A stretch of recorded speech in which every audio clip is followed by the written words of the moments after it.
الحياة رحلة، وفي الرحلة دي ممكن نعدي بتجارب صعبة أو أحداث صعبة بتسيب جوانا جروح عميقة. اللي بنحس بيه بعد الصدمة دي مش مجرد حزن، لأ، ده إحساس معقد ممكن يخلينا تايهين ومشاعرنا متلخبطة. التعافي من الصدمات رحلة مش مجرد حدث. الفيديو ده مش عشان ننساها، لأ، ده عشان نفهمها، نتعامل معاها، ونقدر نمشي لقدام بقوة ونبني حياة جديدة. تأثير الصدمة مش بس على المشاعر والأفكار والسلوكيات، لأ، ده كمان ليه تأثير بيولوجي حقيقي على دماغنا وجسمنا.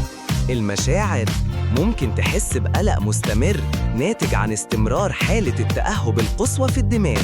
الأفكار كوابيس متكررة، ذكريات مؤلمة بتيجي فجأة، فلاش باك. الجسم مشاكل في النوم والإرهاق المستمر بسبب نشاط الجهاز العصبي الودي. السلوكيات الانسحاب الاجتماعي، نوبات غضب أو محاولة لتجنب أي حاجة بتفكرك بالصدمة.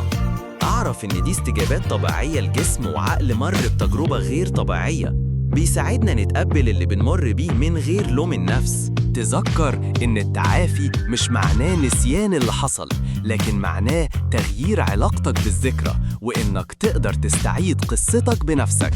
تقبل مشاعرك، ادي لنفسك مساحة وممارسة التعاطف مع الذات. عامل نفسك بلطف وتفهم، وما تقارنش رحلتك برحلة أي حد تاني. اطلب المساعدة المتخصصة نور في آخر النفق، واستكشف خيارات العلاج. لو حسيت إنك مش قادر تتعامل لوحدك، ما تترددش في طلب المساعدة من معالج نفسي متخصص. ابني شبكة دعم قوية، كتفك وسندك، وعزز العلاقات الآمنة. اتكلم مع أشخاص بتثق فيهم. العلاقات الداعمة دي هي مرسة أمان بتوفر لك إحساس بالاستقرار. ابني شبكة دعم قوية، كتفك وسندك، وعزز العلاقات الآمنة. اتكلم مع أشخاص بتثق فيهم. العلاقات الداعمة دي هي مرسة أمان بتوفر لك إحساس بالاستقرار. اهتم بصحتك الجسدية، جسمك محتاجك، واتبع رعاية ذاتية شاملة. النوم الكافي، الأكل الصحي، النشاط البدني، وتجنب المؤثرات السلبية كلها مهمة. اهتم بصحتك الجسدية، جسمك محتاجك، واتبع رعاية ذاتية شاملة. النوم الكافي، الأكل الصحي، النشاط البدني، وتجنب المؤثرات السلبية كلها مهمة. ضع حدود صحية، احمي نفسك، وابني صندوق أدوات للتعافي. اتعلم تقول لأ للمواقف المستنزفة. جهز لنفسك صندوق أدوات فيه حاجات بتريحك وقت الضيق. ركز على الحاضر والمستقبل، الخطوات الصغيرة بتفرق، واستخدم الكتابة العلاجية. حاول تبني لحظات إيجابية في يومك.